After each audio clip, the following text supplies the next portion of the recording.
Mesdames et messieurs, bonsoir. Bienvenue pour ce nouveau numéro de Miracles et Profils. Cette semaine, nous allons nous rendre dans la Sanaga maritime, particulièrement dans la ville de Déa, à la rencontre d'un jeune homme. Il était un religieux, il écoutait l'évangile et vécu dans le péché, mais plusieurs fois il a écouté l'évangile, mais il ne s'est pas tourné vers le Seigneur Jésus-Christ. Mais à travers 2 messages du frère Zach, il a été intéressé. Écoutons son histoire.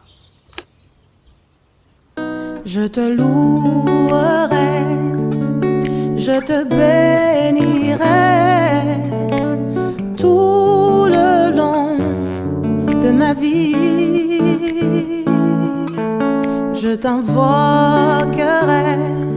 et te rendrai toute la gloire, car tu es merveilleux. Oh, je t'aimerai, Jésus. Tu m'as aimé le premier, je t'aimerai. Je m'appelle Condé Jean-Paul, de l'église CMCI d'Edea, dont je suis l'un des pasteurs à ce jour. Je suis né dans une famille religieuse. Ma maman, d'ailleurs, était un ancien de l'église dans cette religion-là.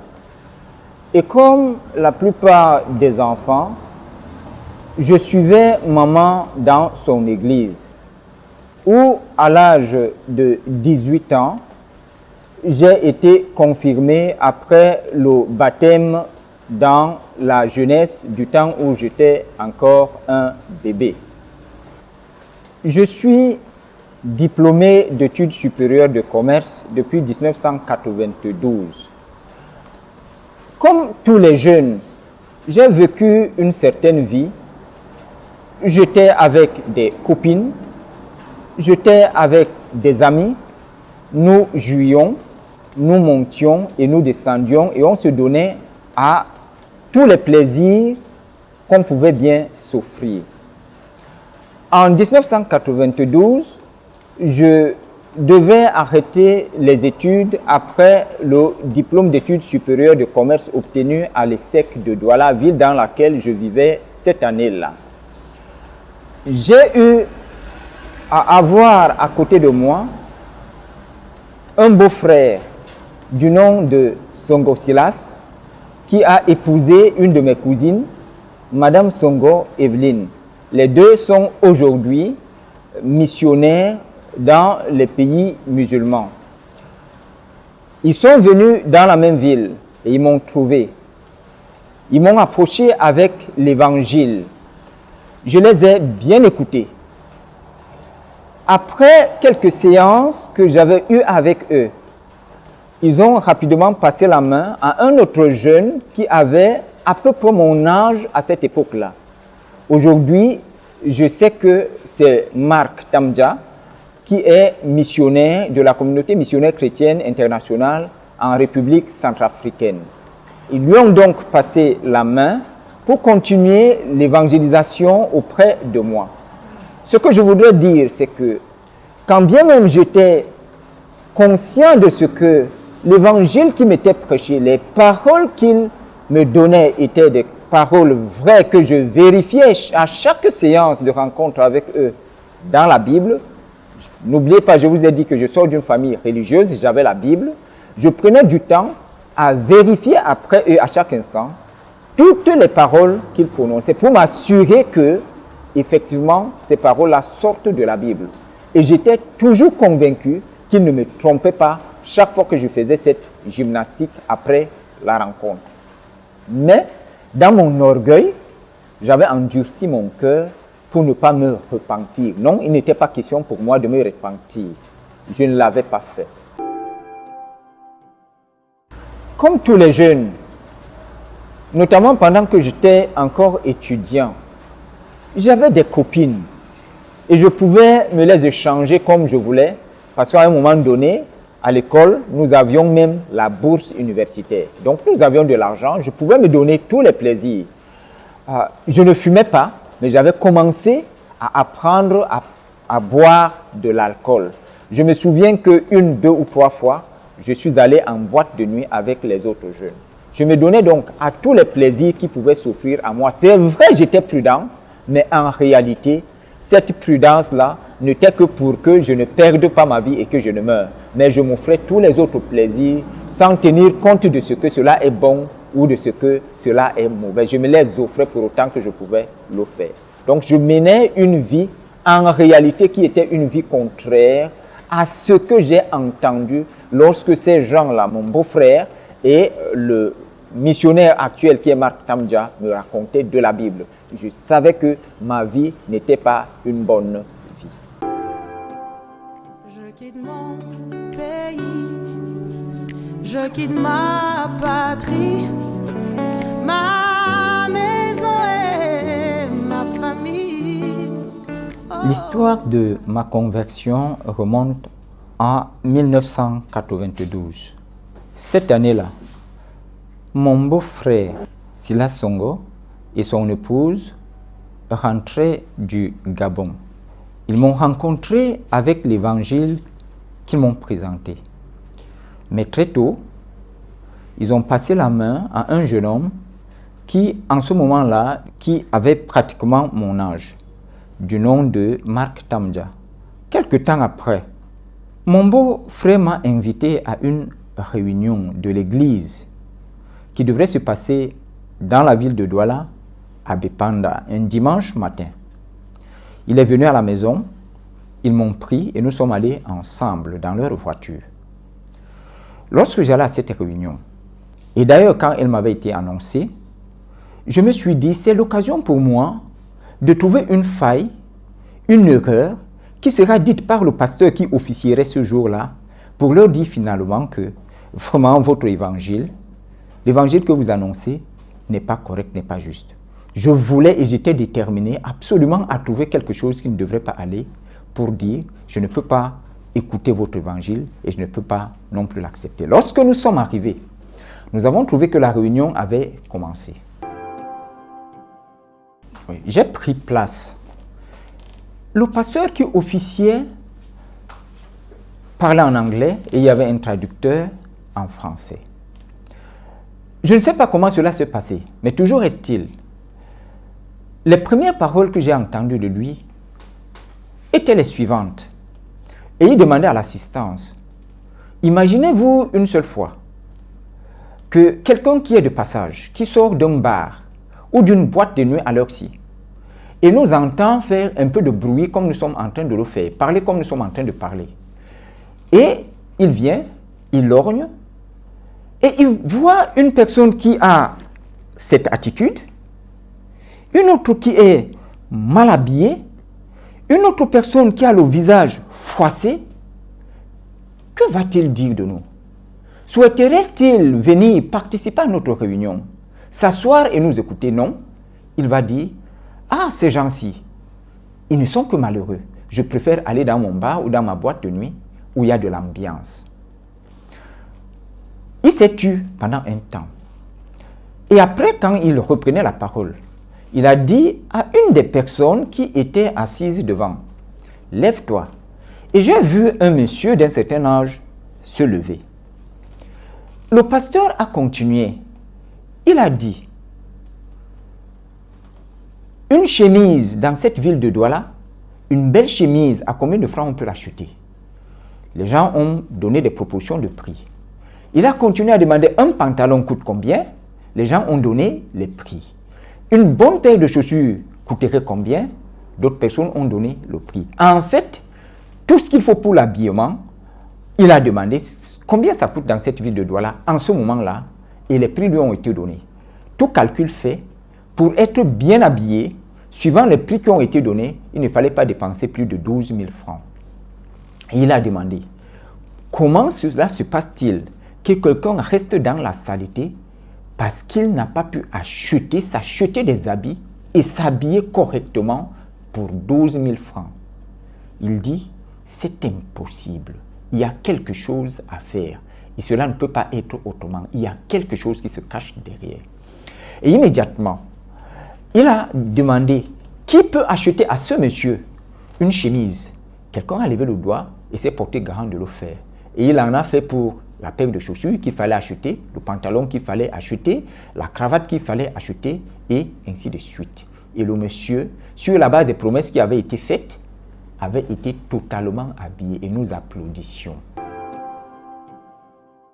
Lorsque j'ai écouté les paroles de ce monsieur, qui étaient des paroles accompagnées avec des actes, l'acte qui a consisté à habiller quelqu'un, et cet acte que les gens ont posé, se portant volontaire d'habiller un homme, cela m'avait touché et je n'étais plus le même dans mon cœur. Les choses avaient commencé à changer.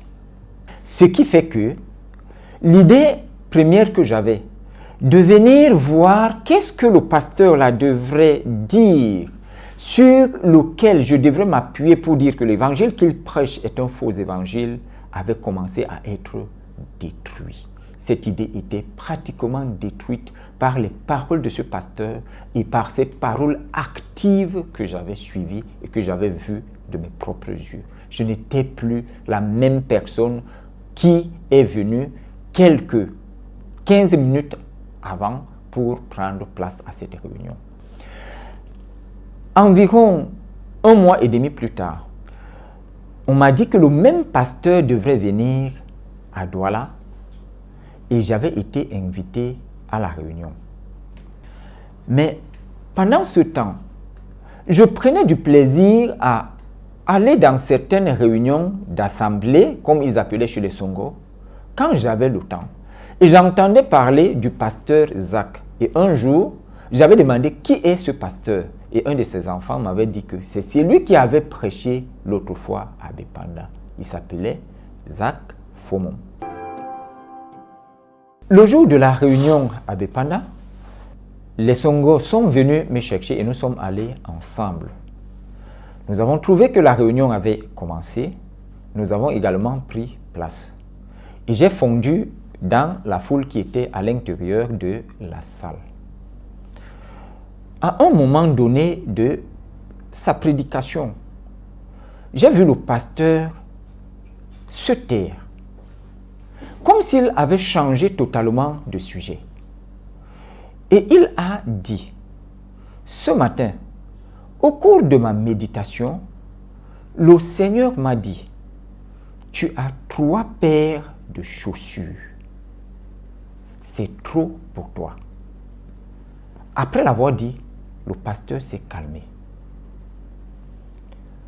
Quelques minutes après, il dit, il y a quelqu'un dans cette salle qui porte la même pointure que moi. Et il a donné le numéro de sa pointure de chaussure. Il dit que cette personne lève le doigt. J'ai balayé la salle de mon regard et je n'ai vu personne. J'ai dit, je vais voir ce qui va se passer. Pendant ce temps, le pasteur était calme. Et il a repris cette fois-ci en disant, il y a dans cette salle une personne, une seule personne, qui n'a pour paire de chaussures dans sa vie que les babouches et qui porte la pointure numéro et il a donné la pointure de sa chaussure. Il a dit, il y a une seule personne. Que cette personne lève le doigt pour que, quand je vais finir la réunion, je vais enlever ma chaussure, je vais la lui donner et il va me donner ses babouches avec lesquelles je vais rentrer à Yaoundé. Une fois de plus, je me suis mis à balayer la salle d'un regard de mes yeux et j'ai vu une personne lever la main au milieu de toute cette grande foule. Quelque chose d'incroyable s'est passé dans mon cœur quand j'ai vu une personne lever la main. Et après, plusieurs regards se sont tournés vers lui. Et j'ai vu certains de ces regards s'abaisser, comme pour regarder si la personne ne portait que les babouches. Et effectivement, cette personne ne portait que les babouches. Cette fois-là, c'était pour moi la finale. Dans mon cœur, j'ai dit à moi-même, Cette personne dit des choses, il fait des choses que je n'ai jamais vues auparavant. Je crois à ce pasteur et je crois à ce qu'il dit. En fait, ce jour, je suis devenu un enfant de Dieu sans passer par le processus habituel de la repentance. J'avais cru à un homme et j'ai cru à la parole que donnait cet homme. Il s'appelait le frère Zach. J'ai cru en lui et j'ai cru en sa parole. Et plus tard, j'ai compris que la parole qu'il prêchait, c'était la parole de repentance. La repentance au nom du Seigneur Jésus-Christ. Quand nous sommes rentrés après cette réunion, quelque temps après, je me suis repenti auprès du pasteur de l'assemblée dans laquelle je devrais être. Je me suis repenti de tous mes péchés. Et mes péchés, c'était les péchés que tout le monde pouvait commettre. J'étais un fornicateur, en pensée, en parole et en acte. Et plusieurs fois, je me suis masturbé. Mais Jésus-Christ a été très bon pour moi. J'aurais pu attraper le sida et toutes les autres maladies qui causent les désastres dans la vie des hommes. Mais par pitié, quand Jésus-Christ est entré dans ma vie, j'ai fait la revue de toutes ces relations que j'avais. Et je les ai abandonnées une par une. Je me souviens la dernière, lorsque j'ai rencontré cette fille-là, nous étions ensemble un dimanche matin avant que je n'aille à l'assemblée. Elle est venue à la maison. Je lui ai dit, je m'en vais au culte. Elle m'a dit, je sais. Et je sais que depuis un temps, tu n'es plus la même personne avec moi. Quand elle a dit, je me suis assis et je lui ai raconté la vérité. Lui dire que j'ai rencontré le Seigneur Jésus-Christ. Je ne peux plus continuer avec elle. Il faut qu'elle trouve un mari. Et c'était la séparation. Mais j'étais curieux aussi de comprendre effectivement que cela ne l'avait pas du tout gênée. Mais elle n'était certainement pas gênée parce qu'elle avait auparavant observé les changements qui avaient commencé à s'opérer dans ma vie. Les boîtes de nuit que j'avais fréquentées quelques rares fois, j'avais mis tout simplement une croix là-dessus. Et j'avais regretté d'aller dans ces lieux où il y a trop de bruit, des mauvaises odeurs, où quelqu'un peut verser de la bière sur toi, t'insulter et te dire tout, sous prétexte que dans cette maison, on peut faire autant. Je rends grâce à Dieu parce qu'il m'a sorti de ces milieux et je bénis son Saint-Nom. Aujourd'hui, si je raconte, je parle des boîtes de nuit, oui, j'y avais été, mais je le dis en témoignage pour dire que ce n'est pas de bons endroits. Si je parle de la relation coupable avec une personne de sexe opposé aujourd'hui, je parlerai de ça juste pour rendre témoignage et dire que ce n'est pas une bonne chose. Quelques semaines après, je me suis fait baptiser. Aujourd'hui, je comprends que j'étais dans une erreur très grave de penser que je viens d'une famille religieuse et que c'était suffisant pour moi.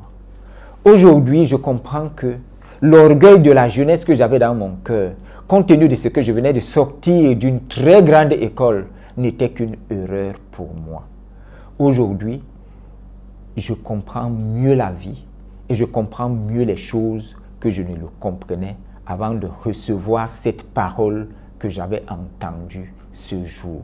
La parole prononcée par Zach Fomon, une parole accompagnée par des actes que lui-même accomplissait au milieu des gens et dont j'étais témoin. J'ai eu l'occasion par après de rendre ministère avec ce grand homme. C'était des occasions où il est venu à Edea, où je m'étais établi des années plus tard. Il est venu, il était de passage. Nous avons évangélisé ensemble. Quand il prêchait en anglais, quelqu'un d'autre traduisait en français et je traduisais en langue maternelle, le Bassa. J'étais très fier de rendre ministère avec cet homme qui m'a rendu ministère, un ministère qui a fait de moi aujourd'hui un enfant de Dieu. Je suis fier de l'être je suis fier de l'avoir connu. Et je rends grâce au Seigneur d'avoir donné aux hommes, des hommes de cette envergure à qui on peut croire, qu'on peut imiter et qu'on peut suivre. Gloire et louange soit au Seigneur Jésus-Christ qui nous a donné cet homme. Gloire et louange soit à notre Dieu le Père qui nous a donné Jésus-Christ pour que nous soyons sauvés. Lorsque ces choses sont passées, lorsque le Seigneur Jésus-Christ est venu dans ma vie, cette vie de débauche s'était arrêtée. Lorsque j'ai eu besoin d'avoir une femme, je me suis rapproché des aînés dans la foi, je leur en ai parlé. Ils m'ont conduit dans cette voie-là, jusqu'à ce que dans le Seigneur, j'ai trouvé une épouse avec laquelle je suis encore aujourd'hui. Et nous avons une famille, nous formons une famille dans le Seigneur Jésus-Christ. Les filles que j'ai sorties, je me suis rendu compte plus tard qu'aucune d'elles n'était aussi belle que mon épouse. Une beauté physique, une beauté spirituelle, avec qui je m'entends parfaitement. Or, ce n'était pas le cas avec toute cette pléiade de filles avec lesquelles j'étais sorti auparavant. Je voudrais dire que la vie dans le Seigneur Jésus-Christ est la meilleure vie. Une femme qu'on a dans le Seigneur Jésus-Christ est la meilleure épouse. Les enfants qu'on peut bâtir, qu'on peut élever, il est mieux de les élever dans le Seigneur Jésus-Christ. Le Seigneur Jésus-Christ, c'est la merveille pour un homme pour vivre sur cette terre. La vie du monde, c'est juste une tromperie. C'est juste de la séduction. C'est juste des choses passagères qui ne peuvent pas construire et qui ne peuvent pas bâtir. Mais quand tu viens dans le Seigneur, c'est la vraie vie. Une vie qui construit. Pendant que nous vivons sur terre, présentement, et il construit pour l'avenir. Le Seigneur Jésus-Christ est vraiment la vie, comme il a dit. Et la vraie vie. Une vie dans laquelle on peut se sentir à l'aise. Une vie merveilleuse. Une vie dans laquelle on peut se sentir bien. Le monde ne peut pas offrir une telle vie. Ce n'est pas possible dans le monde. J'ai trouvé la vraie vie dans le Seigneur Jésus-Christ. Je bénis le Seigneur Jésus-Christ. Je lui rends excessivement grâce. Parce qu'il m'a apporté plus que le monde ne m'aurait apporté. Il m'a épargné des dangers qui courent dans le monde. J'aurais pu être aujourd'hui enseveli à cause du sida. Je serais aujourd'hui un ivrogne à cause des alcools. Le Seigneur m'a préservé de toutes ces choses-là. Et nous bâtissons, mon épouse et moi, une famille dans le Seigneur. Et nous sommes heureux de vivre dans le Seigneur. Et nous poursuivrons ensemble par la grâce le même chemin jusqu'au retour de notre Seigneur. Que la gloire lui revienne. Jésus-Christ, c'est le chemin, la vérité et la vie. Toi aussi, comme Koundé Jean-Paul, tourne-toi vers lui, repens-toi de tes péchés et accepte-le comme Seigneur et Sauveur. Et tu auras la vie éternelle. Merci de nous avoir suivis. Rendez-vous pour une autre série de miracles et profils. Bonne soirée. Ce n'est pas facile, oh mais j'accepte ce